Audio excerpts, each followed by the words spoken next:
الفدا ولعنة الله على أعدائهم أجمعين. بسم الله الرحمن الرحيم. رب اشرح لي صدري ويسر لي أمري واحلل عقدة من لساني يفقهوا قولي.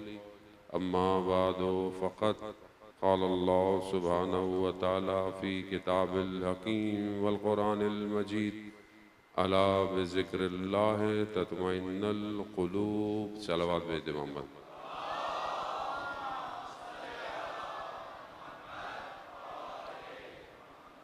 عزاداران سید الشہداء، ماہ محرم الحرام کے ایام ہیں اور اسی سلسلے کی ایک مجلس کی خداوند متعال نے آپ مومنین کے درمیان توفیق عطا فرمائی. انسان کو جہاں اللہ سبحانہ وتعالی نے کمال پر پہنچنے کے لیے ہدایت کا راستہ عطا کیا، وہیں پر انسان کو زمین میں دھسنے کے لیے اور اسے ترقی سے روکنے کے لیے شیطان نے بھی اپنا راستہ انجام دیا ہے. انسان کے جہاں ترقی کے موقع ہیں وہیں پر تنزلی کے اسباب بھی مہیا ہیں. یہ دو قوتیں اول خلقت انسان سے ٹکراؤ میں ہیں. حضرت آدم علیہ السلام کو پروردگار نے خلق کیا اور اسے اپنا خلیفہ قرار دیا، اور اسی کی وجہ سے شیطان میں غرور اور تکبر ایجاد ہوا اور اس نے اپنے آپ کو بہتر سمجھا اور خدا کے امر پر اطاعت نہیں کی. سجدہ حضرت آدم کو نہیں تھا، سجدہ امر الہی تھا، اور امر الہی کی اطاعت نہیں کرنا غرور اور تکبر کی وجہ سے تھا. علم ابلیس کے پاس بہت تھا، عبادت بھی ابلیس کے پاس بہت تھی. ہزاروں سال اس نے کوئی جگہ نہیں چھوڑی تھی جہاں اس نے عبادت نہ کی ہو، لیکن یہی عبادت اور یہی علم حجاب بن گیا، اور ایسا حجاب بنا کہ خود بھی وہ تاریکیوں کی تہ میں ڈوب گیا، اور اس نے قیامت تک بھی خدا سے مہلت مانگ لی کہ میں انسان کو بھی ورغلاؤں گا، اغوا کروں گا، سوائے تیرے صالحین بندوں کے، کیونکہ وہاں اس کی رسائی نہیں ہے. اب انسان مجبور کیا کرے؟ اب دنیا میں تو آ تو گیا ہے. جیسے بہت سارے لوگ کہتے ہیں مولانا صاحب ہمارا کیا قصور ہے، ہم سے پوچھ کے تھوڑی اللہ نے ہمیں پیدا کیا ہے، اب تو آ گئے کیا کرے. دیکھیں اب تو آ گئے ہیں، اب دو ہی آپشن ہے، تیسرا آپشن کوئی نہیں ہے. تیسرا راستہ یا اللہ کی مان لو یا پھر شیطان کی مان لو. اب انسان ذاتی طور پر مفاد پرست ہے، یعنی فائدہ دیکھتا ہے. یہ انسان کی فطرت میں ہونا بھی چاہیے، کوئی بری بات نہیں ہے.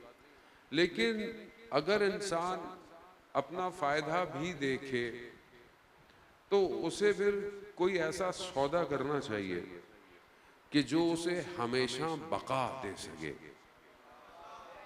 ایسا کوئی سودا کرے، کیونکہ انسان کی فطرت میں ایک اور چیز بھی ہے کہ اس کو زندہ رہنے کا شوق ہے. ابھی آپ کسی سے روک کے پوچھیں مرنا چاہتے ہو، بولے گا نہیں مولانا صاحب کیوں مرنا چاہیں گے. کسی جوان سے پوچھو، نہیں مولانا صاحب ابھی تو بڑے خواب ہیں، بڑی آرزویں ہیں. مرنا کوئی بھی نہیں چاہتا، کیونکہ انسان کی فطرت میں اللہ نے زندہ رہنا رکھا ہے. اگر یہ فطرت میں نہ ہوتا تو آج انسان روئے زمین پر کام نہ کر سکتا. یہ امید اگر اس کے اندر نہیں ہوتی، یہ لذتیں دنیا کی حاصل کرنا. اگر ایک انسان آپ کے سامنے دنیا میں لوگ ہیں مایوس بھی ہیں، بیمار بھی ہیں، خدا ان سب کو شفا دے. بعض اوقات انسان کہتا ہے میری زندگی میں کچھ نہیں ہے، فلانا ہے، دھماکہ ہے، تو آپ دیکھیں اس کی زندگی کیسی ڈیڈ ہوتی ہے، مردہ زندگی ہے. کیونکہ اس کے اندر کوئی ایمبیشن نہیں ہے، کوئی مقصد نہیں ہے. آج کے جوان کو آپ پوچھیں کہ بیٹا کیا کرنا چاہتے ہو، بولے نہیں مولانا صاحب کچھ بھی نہیں کرنا. کیا مطلب کچھ نہیں کرنا؟ پڑھائی نہیں مولانا صاحب کیا کرنا؟ اس کا مطلب ہے کہ یہ مریض ہے، ذہنی مریض ہے، حالات کی وجہ سے، واقعات کی وجہ سے، حوادث کی وجہ سے. انسان کی نیچر میں ہے. یہی امید تو ہے کہ جو آج انسان کو ہواؤں میں لے گئی ہے. یہ امید ہے، یہ امید ہے کہ جو انسان کو ترقی کی طرف گامزن کر رہی ہے. اس نے کیوں دوائیاں بنائیں، کیوں ہاسپٹل بنائے، کیوں ڈاکٹر بنائے؟ کیوں؟ چاہتا ہے زندہ رہے، صحت رہے، سلامتی رہے. اب دنیا میں تو ویسے بھی انسان جتنا بھی زندہ رہے کتنا زندہ رہے گا؟ 70 سال، 80 سال، 100 سال. خدا ہمارے بزرگوں کا سایہ ہمارے اوپر قائم رکھے. لیکن انسان اس سے زیادہ تو زندہ نہیں رہ سکتا. تو پھر یہ فطرت جو اللہ نے اس کے اندر ڈالی تھی یہ کیسے پوری ہوگی؟ تو خدا کہہ رہا ہے میں تمہاری اس فطرت کو پورا کروں گا. کہاں؟ وَالْآخِرَةُ خَيْرٌ وَأَبْقَىٰ. آخرت خیر بھی ہے اور باقی بھی رہے گی. یعنی تم وہاں رہو گے، ہمیشہ رہو گے. ہم فیہا خالدون. تم ہمیشہ وہاں زندہ رہو گے. لیکن اس زندگی کو حاصل کرنے کے لیے بیج یہاں بونا پڑے گا. اب مرضی ہے تمہاری، اب یہاں پہ تم اپنے لیے کیا بیج بوتے ہو. یہ دو ٹکراؤ ہیں. یا تو دل کہتا ہے بس یہیں زندہ رہ لو جتنی دیر رہنا ہے، جو کرنا ہے کر لو، جیسا کرنا ہے کر لو، جیسا جینا ہے جی لو. اب یہ زندگی انسان کی زندگی نہیں ہے، یہ جانور کی زندگی ہے. جانور جہاں دل چاہتا ہے کھا لیتا ہے، جہاں دل چاہتا ہے بیٹھ جاتا ہے، جہاں دل چاہتا ہے کچھ بھی کر لے. اب جانور ہے، حیا نہیں ہے. پھر بھی بعض جانوروں میں بھی حیا پائی جاتی ہے. لیکن بہرحال جنرلی اوور آل دیکھیں تو جانور جانور ہے. نہ وہ لباس کو اس کو فکر ہے، نہ اسے کسی چیز کی فکر ہے. کیوں؟ کیونکہ اس کے پاس ایک چیز نہیں ہے جو انسان کے پاس ہے. وہ کیا ہے؟ عقل. یہی چیز جو عقل اللہ نے انسان کو دی ہے، یہ چیز اسے اشرف المخلوقات بناتی ہے. اسی لیے حدیث قدسی میں پروردگار ارشاد فرماتا ہے اے بنی آدم میں نے پوری کائنات کو تمہارے لیے خلق کیا مگر تمہیں میں نے اپنے لیے خلق کیا ہے. اب کیوں؟ کیونکہ بہرحال اس کے اندر یہ اب خدا وہاں رکھے گا. اب یہ ہماری مرضی ہے کہ ہم وہاں کیسے رہنا چاہتے ہیں، اس کے لیے ہم کیا کریں.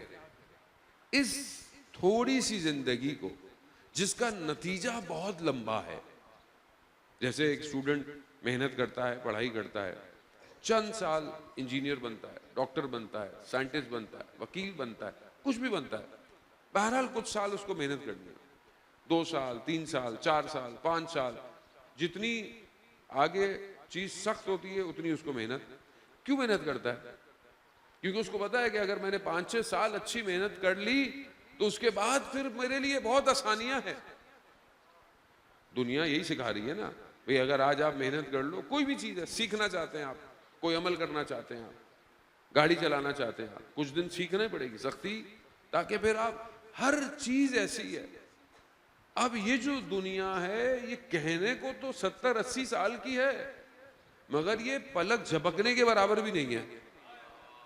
جب انسان قبر سے اٹھایا جائے گا تو اسے لگے گا کہ صرف پلک جھپکنے کے برابر میں سویا تھا.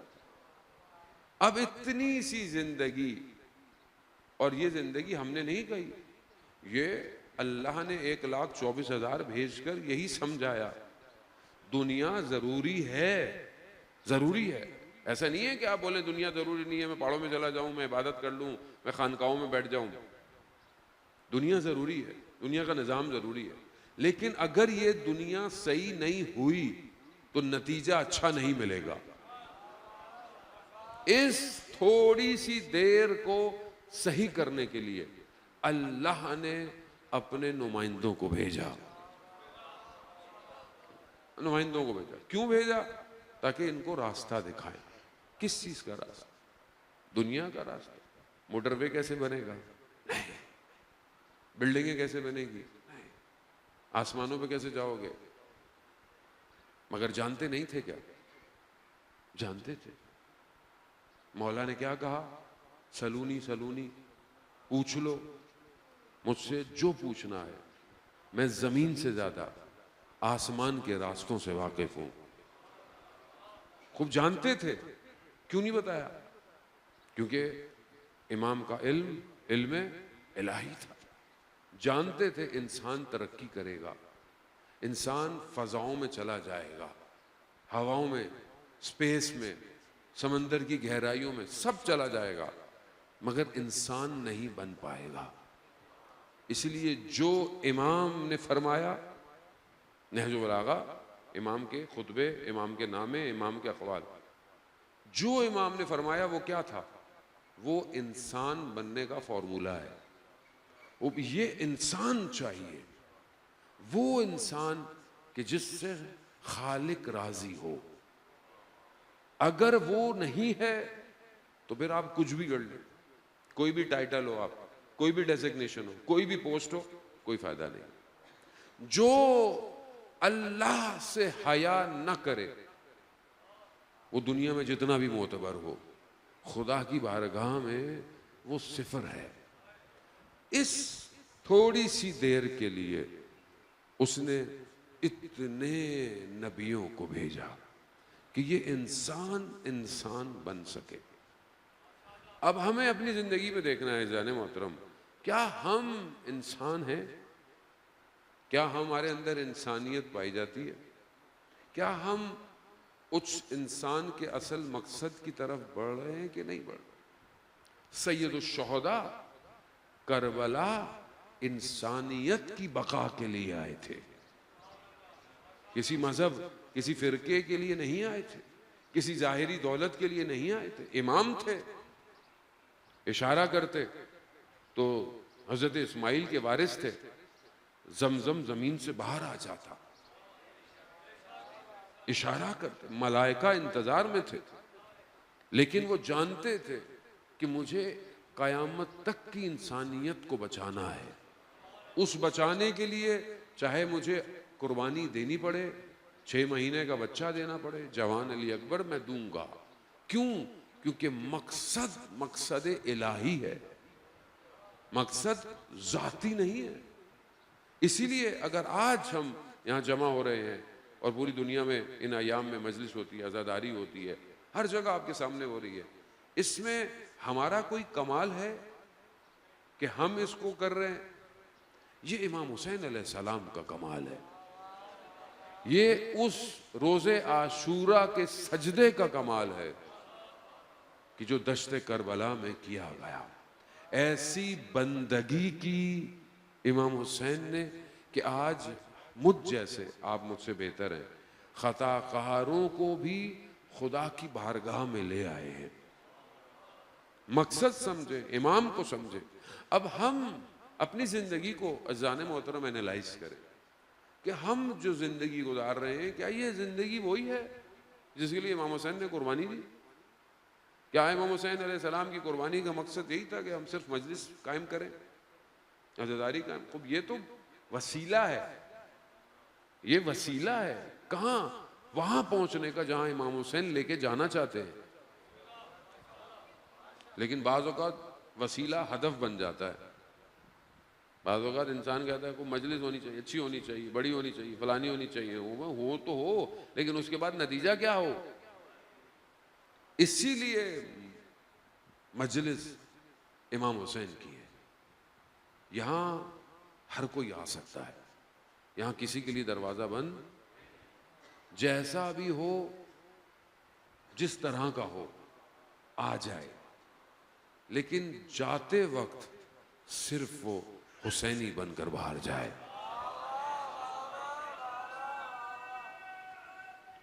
یا اب حسین، اللہم صلی علی محمد۔ جانے ہوتا خوب کیا کرے انسان امام حسین علیہ السلام کے راستے پر؟ حسینی کردار چاہیے۔ کیسا کردار؟ امام حسین علیہ السلام نے دشمن کو بھی پانی پلایا، دشمن کو بھی پانی پلایا، آخر وقت تک ہدایت کا دروازہ کھلا رکھا، کوئی آ جائے، کوئی بھی آ جائے۔ جناب حر کہ جنہوں نے امام حسین کا راستہ روکا، لیکن آپ دیکھیں کہ جب آئے امام نے کوئی شکوہ کیا، امام نے اپنے گلے لگایا، سب سے آخر میں آئے، سب سے پہلے چلے گئے، اور حر علیہ سلام ہوا۔ یعنی یہ ہستیاں الہی ہستیاں ہیں، ہم نے فرقوں میں بانٹ دیا ہے، ہمارا قصور ہے، یہ لوگوں کا قصور نہیں ہے۔ یہ امام ہے، امام، یہ امام مسجد کا امام نہیں ہے، فرقے کا امام، باقی سارے محترم اپنی جگہ پر، لیکن یہ اللہ کا نمائندہ۔ وہ اللہ کا نمائندہ کا مطلب کیا ہوتا ہے؟ کیونکہ ہمیں اللہ ہی سمجھ میں نہیں آیا تو اللہ کا نمائندہ کیسے سمجھ میں آئے گا؟ ہماری توحید بھی کمزور ہے۔ وہ جو خالق ہے، وہ جو مالک ہے، اس کا علم ذاتی ہے، اللہ نے علم کہیں سے لیا نہیں ہے۔ ابھی آپ پڑھتے ہیں، یہاں سے فزکس پڑھ لی، یہاں سے میتھس پڑھ لی، یہاں سے کسی نے فزکس بنائی ہوگی، کسی نے فارمولہ لکھا ہوگا، بس ظاہری دنیا ہے نا، ورنہ اس کے باوجود بھی فزکس بھی اللہ ہی کی ہے۔ فزکس میں کیا پڑھتے ہیں آپ؟ Space, dimensions.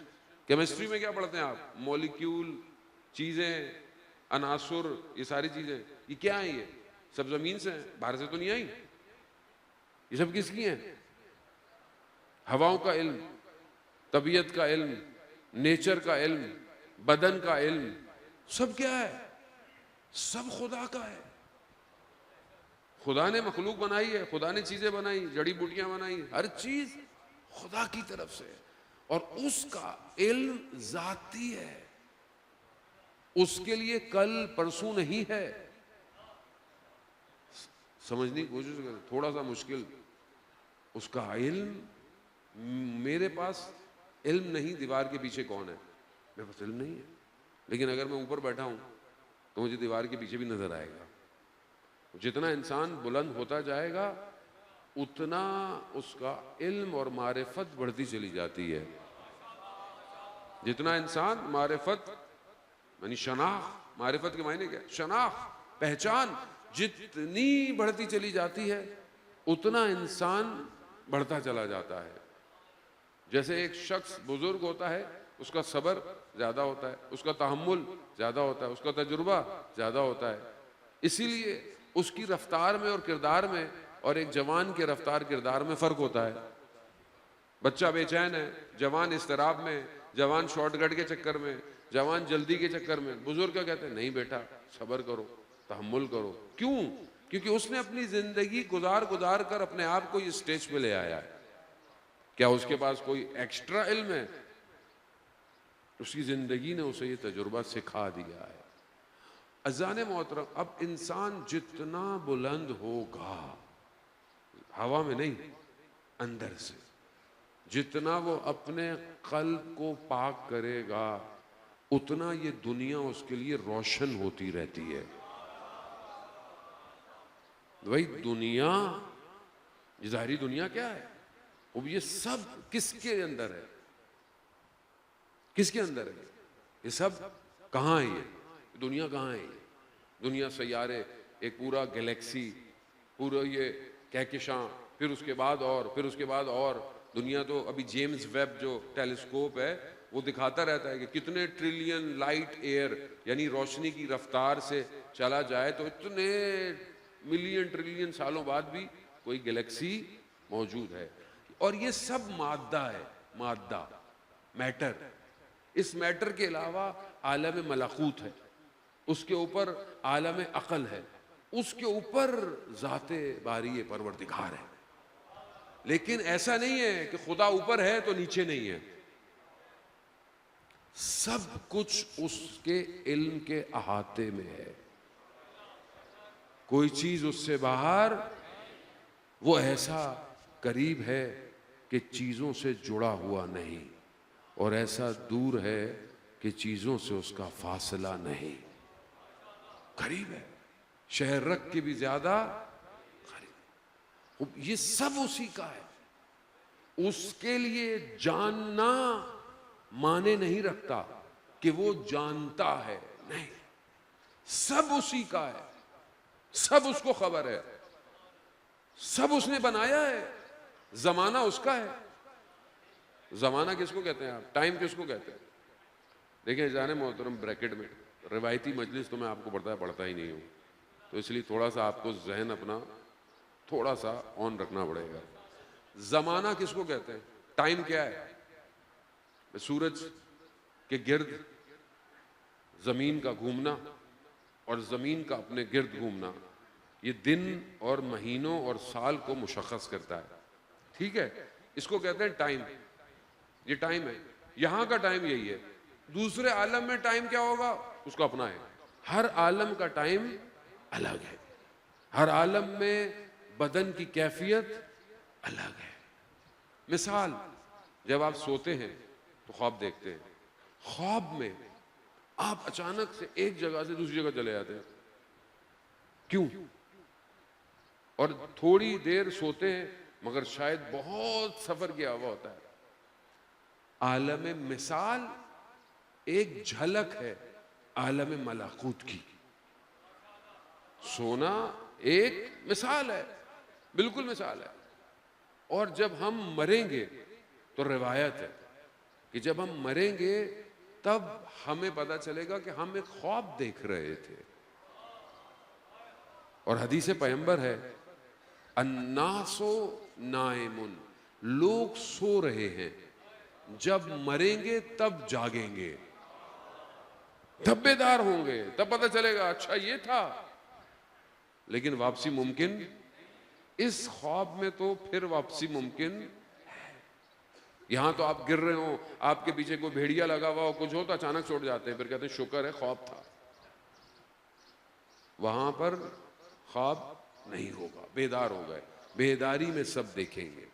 اب یہ جو سارا علم ہے پروردگار کا، اس کو سب پتہ ہے، اس کو سب پتہ ہے۔ اس کے لیے یہ نہیں ہے کہ میں کل کیسا انسان بنوں گا، اسے پتہ ہے، اس کا علم ہے، لیکن اس نے جبر نہیں کیا۔ اب آپ بولیں جب خدا کو پتا تھا کہ ایک شخص خراب ہوگا تو پروردگار روکا کیوں نہیں؟ نہیں، خدا نے انسان کو عقل دے کر یہ بتا دیا کہ میں زبردستی تم پہ نہیں کروں گا، تم نے خود فیصلہ کرنا ہے، اچھا برا میں نے تمہیں بتا دیا ہے، جبر نہیں ہے۔ یہ جو بعض لوگ کہتے ہیں کہ نہیں جی خدا کی مرضی تھی، یزید جو ہے وہ آ گیا، ہمارا خدا ایسا نہیں ہے۔ اپنی نااہلیوں کو خدا پہ مت ڈالو۔ نااہلی ہے نا، وہ قوم نے کچھ نہیں کیا، لوگوں نے کچھ نہیں کیا، تو اب کیا بولے؟ جو اللہ کی مرضی تھی۔ توحید کمزور ہے۔ ہمارے اصول دین میں دوسرا اصول دین کیا ہے؟ عدالت، عدل۔ اگر خدا عدل نہیں رکھتا تو پھر جنت اور جہنم پروردگار کیسی؟ بھئی اگر عدالت نہیں ہے، عدل کے معنی کیا ہے؟ عدالت کے معنی کیا ہے؟ عدالت کے معنی، عدل کے معنی یہ ہے کہ جو چیز جہاں رکھی جائے وہاں ہونی چاہیے۔ اب یہاں کا تقاضا یہ ہے کہ ممبر یہیں درمیان میں ہونا چاہیے تاکہ لوگوں کا چہرہ ادھر ہو۔ اب آپ لوگوں کا چہرہ ادھر ہو اور آپ ممبر سامنے رکھ دیں تو یہ عدالت؟ تو کوئی بھی شخص اس بات کو قبول؟ تو خدا جو علم رکھتا ہے، جو حکمت رکھتا ہے، کیا وہ نہیں جانتا کس چیز کو کہاں رکھنا ہے؟ خدا ہے۔ یہ جو قرآن کی آیت ہے، بسم اللہ الرحمن الرحیم، اطیعوا اللہ اطیعوا الرسول واولی الامر منکم، اللہ کی اطاعت کرو، جیسے اللہ کی کر رہے ہو ویسے ہی رسول کی کرو، اور جیسے رسول کی کر رہے ہو ویسے ہی اولو الامر کی کرو۔ اب اگر کوئی یہ کہے کہ جی اولو الامر زمانے کا حاکم ہے، تو آج زمانے کا حاکم کون ہے؟ اور ہر ملک میں اولو الامر الگ ہے۔ اب ایک پارٹی تو مانتی نہیں ہے، ایک سیاسی پارٹی تو آپ کے حاکم کو مانتی نہیں ہے، تو وہ اس کا اولو الامر کہاں ہے؟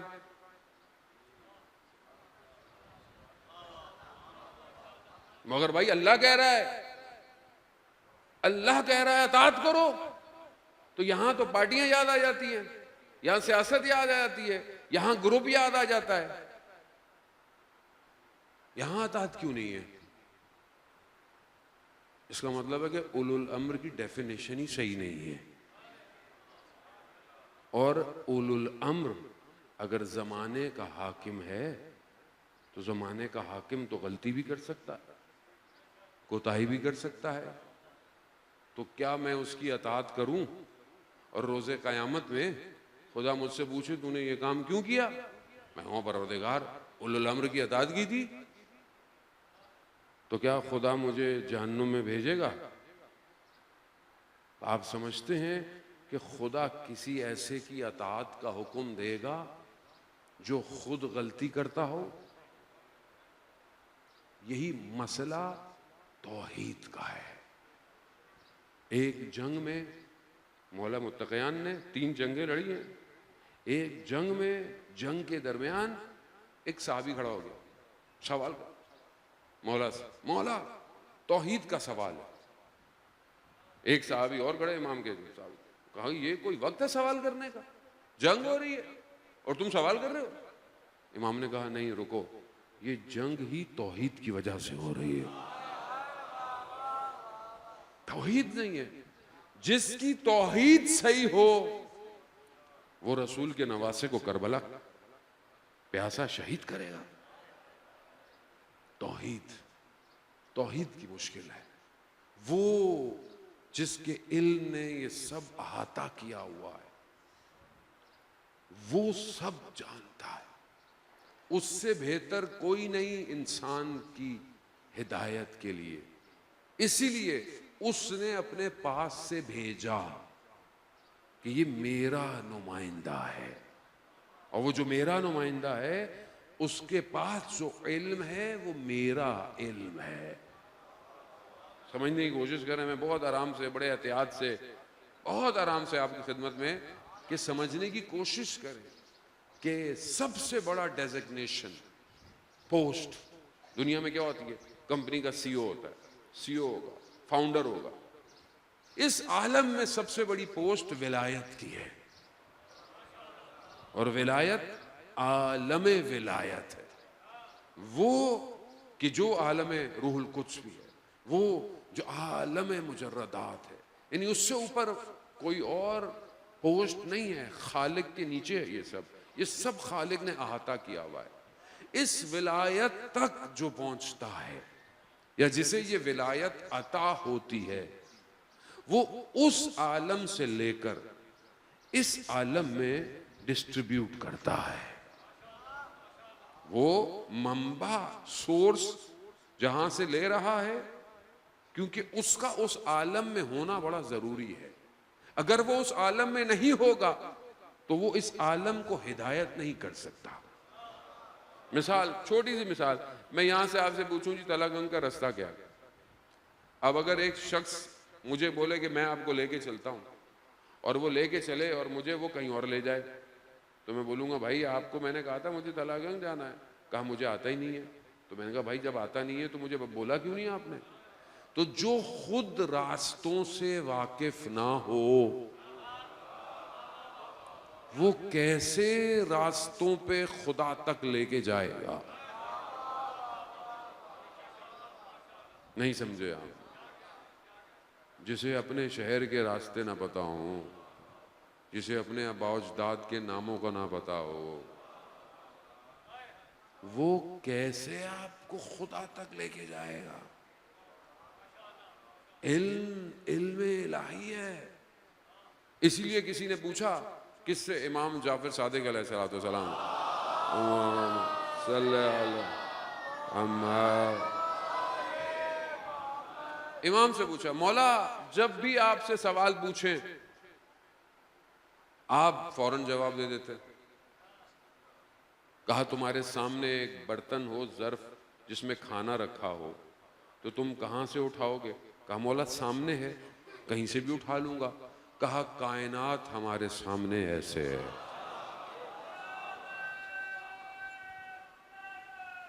اللہ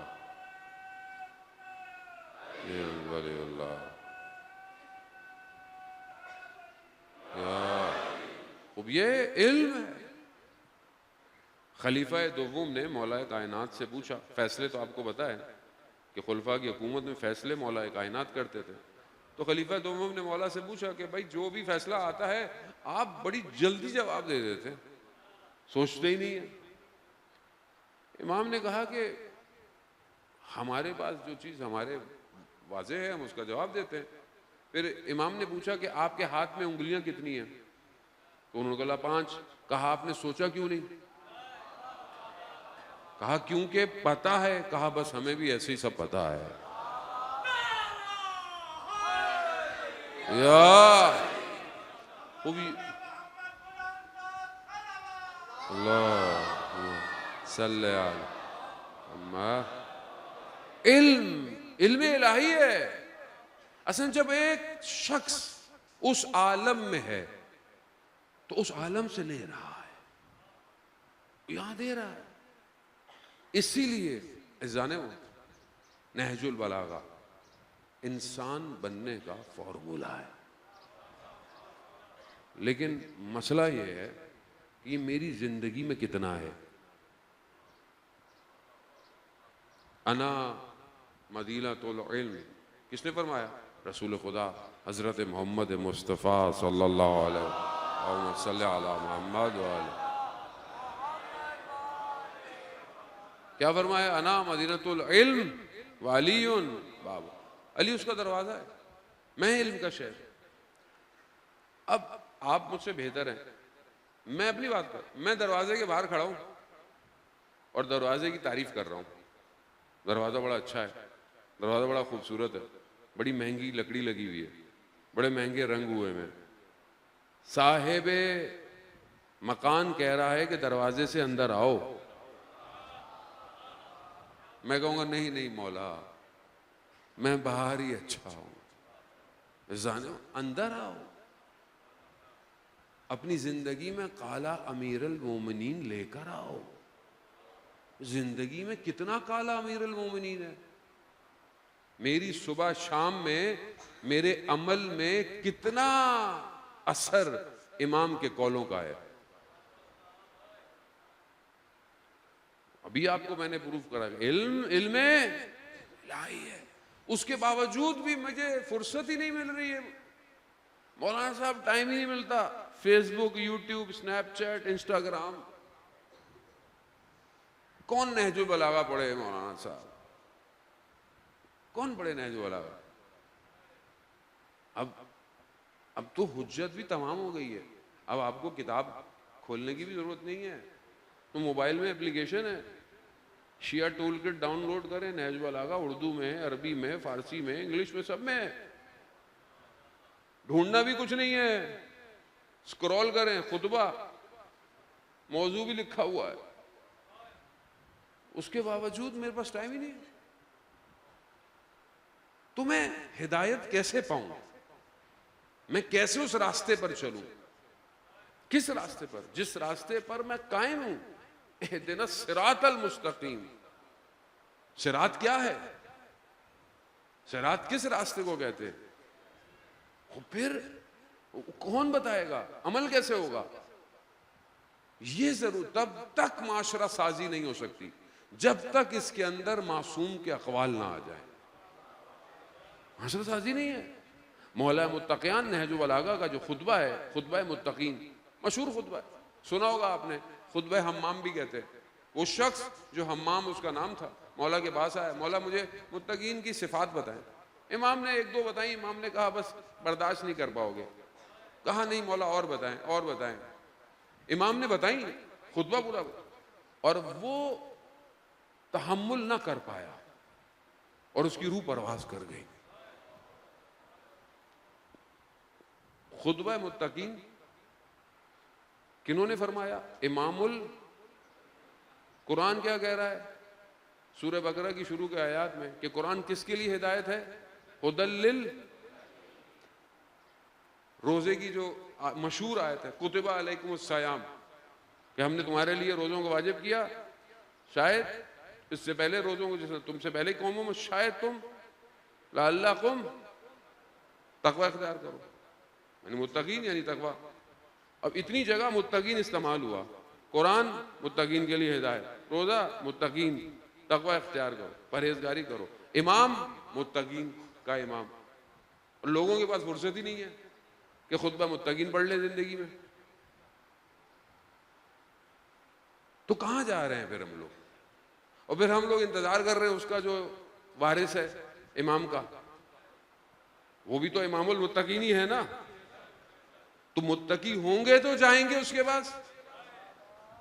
تو کیا میں کوشش کر رہا ہوں اپنی زندگی میں متقی بن جاؤں؟ اب آپ بولیں گے یہ تو مشکل کام ہے مولانا صاحب، متقی پرہیزگار.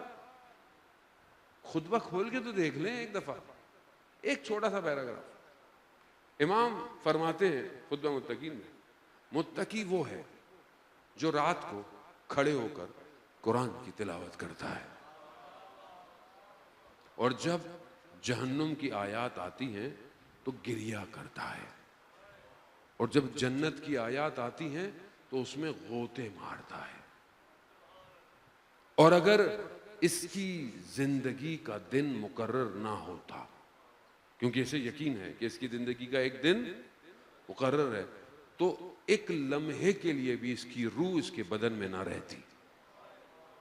یہ ہے متقین. ایک حصہ میں نے آپ کی خدمت میں بیان کیا. مشکل کام ہے قرآن پڑھنا، مشکل کام ہے. سب کچھ تو پڑھتا ہوں، قرآن نہیں پڑھتا. مشکل ہماری اپنی ہے. اللہ نے ہدایت کا انتظام کر دیا، اللہ نے بھیج دیا. آج جو دنیا میں مشکلات ہیں وہ ہماری اپنی ہیں. آپ کے سامنے دنیا کے حالات ہیں، فلسطین غزہ کے حالات، اسرائیل کے ساتھ دنیا آپ کے سامنے، حق اور واضح باطل واضح ہو چکا ہے. ابھی بھی کوئی چھپانے کی ضرورت نہیں ہے. اس کے باوجود اگر میں انتظار کر رہا ہوں کہ میں امام آئیں گے، ہمیں خود امام تک پہنچنا ہے. خود اپنے آپ کو تیار کریں زن محترم. اگر ہم تیار نہیں کریں گے تو پھر کہاں کون تیار ہوگا؟ دنیا تیار ہو رہی ہے. خدا قرآن میں کہہ رہا ہے تم نہیں ہو. تم نے اگر اپنے آپ کو تبدیل نہیں کیا تو میں ایک قوم کو پیدا کر لوں گا. اور اللہ نے قوموں کو پیدا کر دیا ہے. وہی لوگ کہ جو خیبر کے ماننے والے ہیں، وہی لوگ ہیں نا کہ وہاں پر بھی خیبر کو اکھاڑا ولایت نے، اور آج بھی انہی کے ماننے والوں نے، ولایت کے ماننے والوں نے آج کے خیبر کو بھی اکھاڑ پھینکا ہے. یا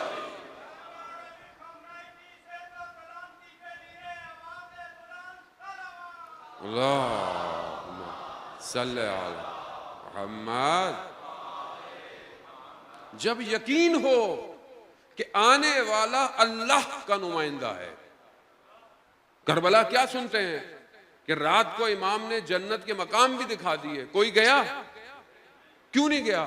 یقین تھا کہ یہ جو شخص ہے، یہ جو ہستی ہے، یہی زندگی ہے، یہی حیات ہے. اسے چھوڑ کر جانا کوئی زندگی نہیں ہے، چاہے بدن کے ٹکڑے کیوں نہ ہو جائیں. ماں ترکتوں کا یا حسین، ہم آپ کو نہیں چھوڑ کے جانے والے. حضرت عقیل کے بھائیوں نے کیا کہا تھا جناب مسلم کے؟ 70 دفعہ مارا جائے، 70 دفعہ زندہ کیا ہے، ہم مولا آپ کو چھوڑ کے جانے والے نہیں ہیں. تو جب یقین ہے کہ یہ نمائندہ اللہ کا ہے تو پھر جان کا کیسا خوف، مال کا کیسا خوف، اولاد کا کیسا خوف؟ آنے والا اللہ کا نمائندہ ہے، کیسا خوف؟ کس چیز کا خوف؟ اب انسان سمجھنے کی کوشش کرے. اذان محترم اپنے آپ کو بہتر کریں بہت تیزی سے.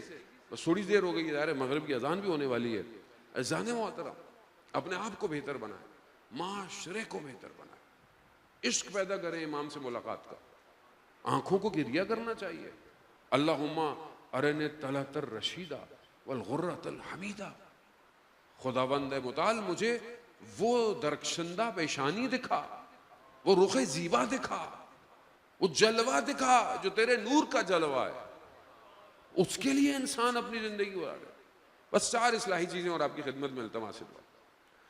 حضرت لقمان نے اپنے بیٹے کو 4 وصیتیں کی اور فرمایا کہ میں نے 400 نبیوں کے ساتھ وقت گزارا ہے.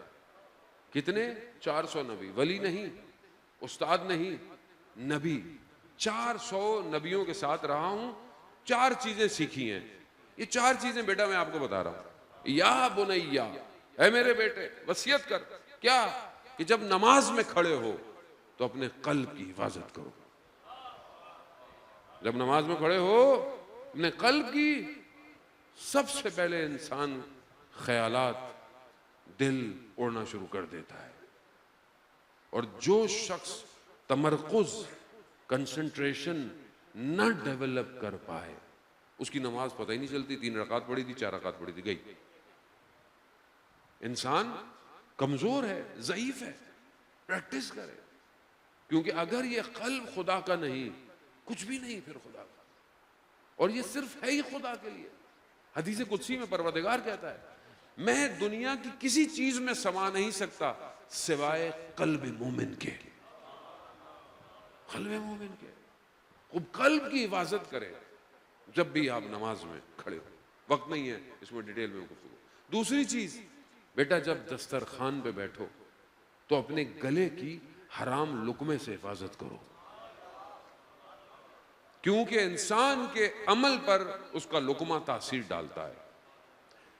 اگر انسان سے غلطی ہو، گناہ ہو، تو اسے سوچنا چاہیے کہ میں نے کہاں اور کیا کھایا تھا۔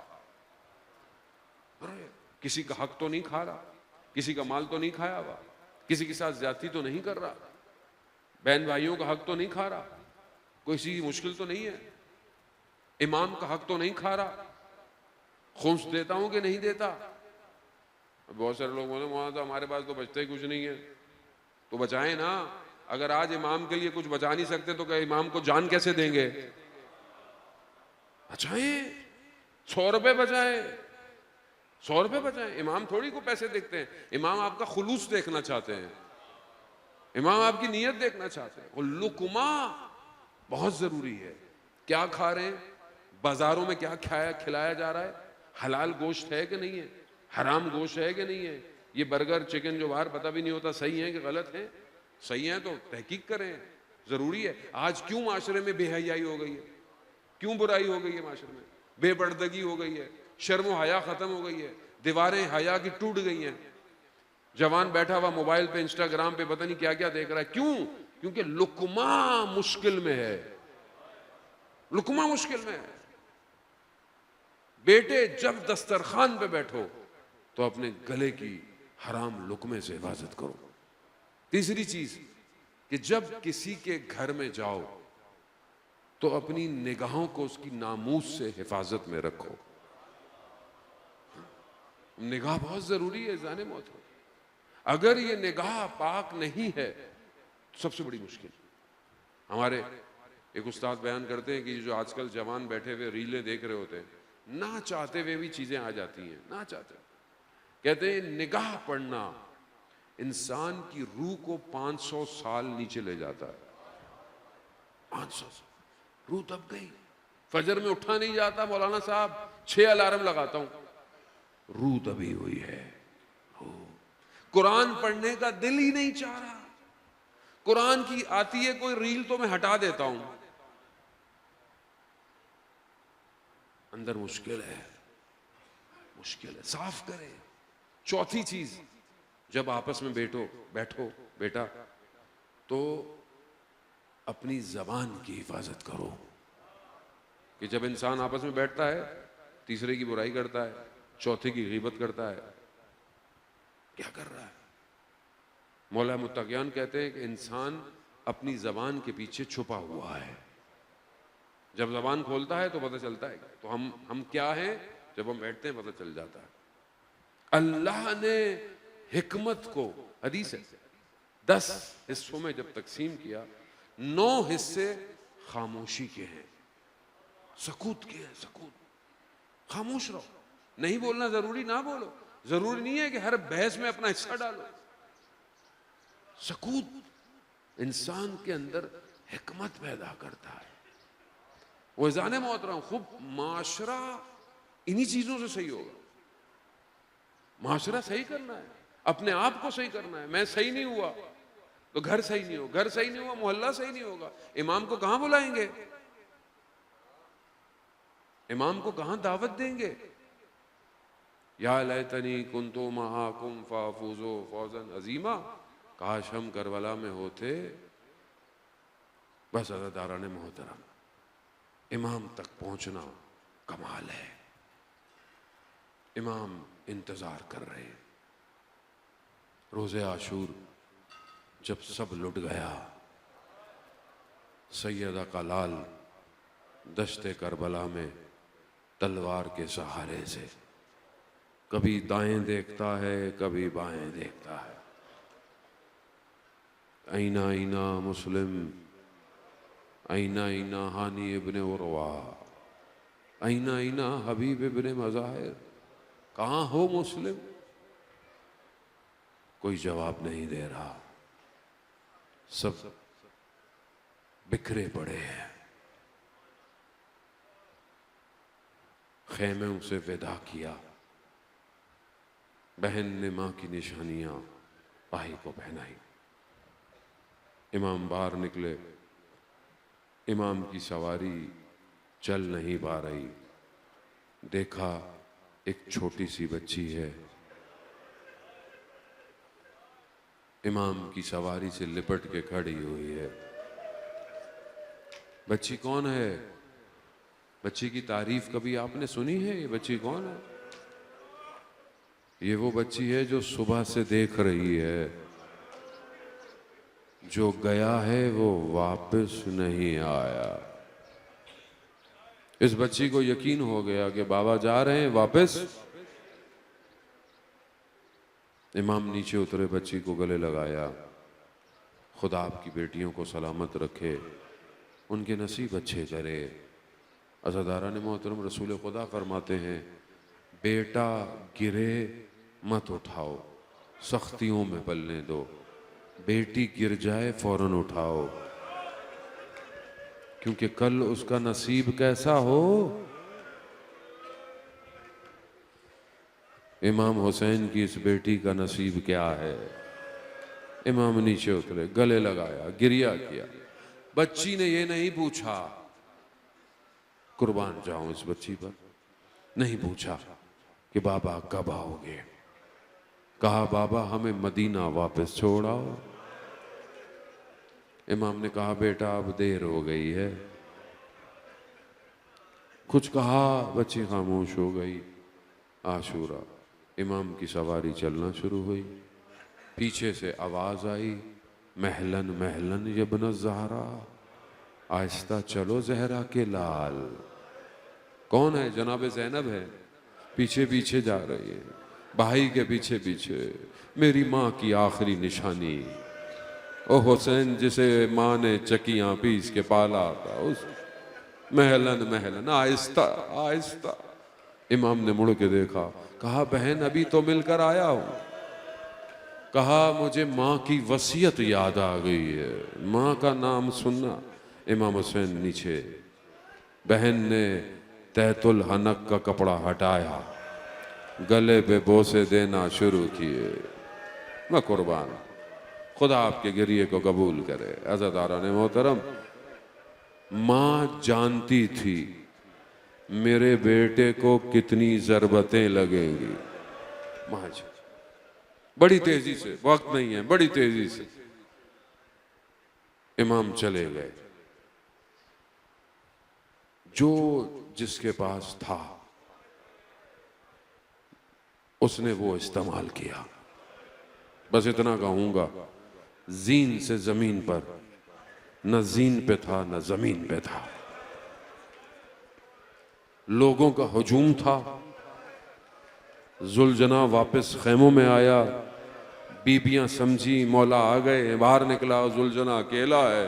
ذوالجناح مولا، جناب زینب نے دیکھا، نظر نہیں آیا۔ بی بی زینب اونچائی پہ گئی ہیں، جو تلے زینبیہ ہے نا کربلا میں، وہ مقام ہے جہاں سے بی بی کھڑی ہو کے دیکھ رہی تھی۔ اب بی بی نے کیا دیکھا؟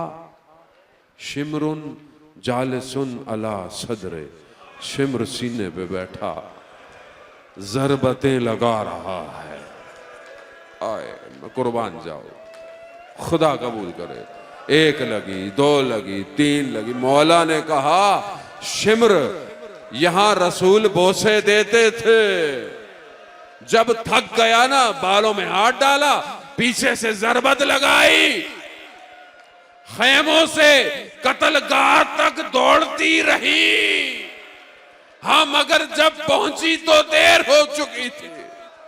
شمر کے ہاتھ میں مولا کا سر تھا، ہاں مگر جب پہنچی تو دیر ہو چکی تھی، کٹی ہوئی رگوں سے خون ٹپک رہا،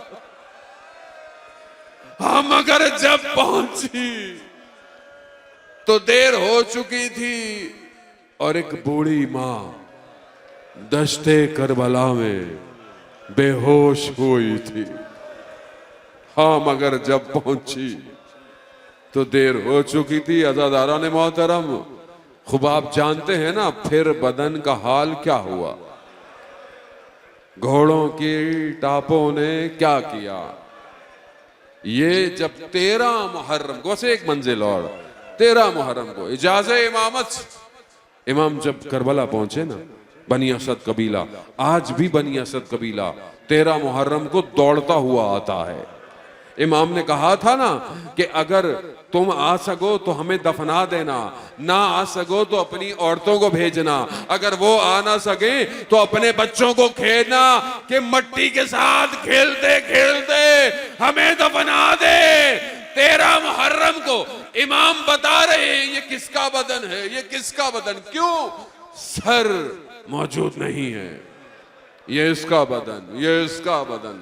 ایک بدن پر میرا مولا پہنچا، کہا ہٹ جاؤ میں خود دفناؤں گا۔ اللہ اکبر، میرا مظلوم امام، میرا غریب امام، میرا قیدی امام، میرا بیمار امام، بس ایک جملہ کافی ہے مقتل کا۔ امام نے اپنے بابا کو اٹھایا نہیں ہے، اپنے بابا کو سمیٹا، دشت کربلا میں رکھا۔ مولا دیکھ رہے ہیں، کہا مولا کیا دیکھتے ہیں؟ کہا جب کوئی مسلمان دفنایا جائے تو گردن کو رخ قبلہ کیا جاتا ہے، کٹی ہوئی رگوں کو رخ قبلہ کیا، مٹی ڈالنا شروع ہوئی۔ ھذا حسین ابن علی قتلت شالہ، یہ حسین ابن علی کی قبر ہے جسے پیاسا مارا گیا۔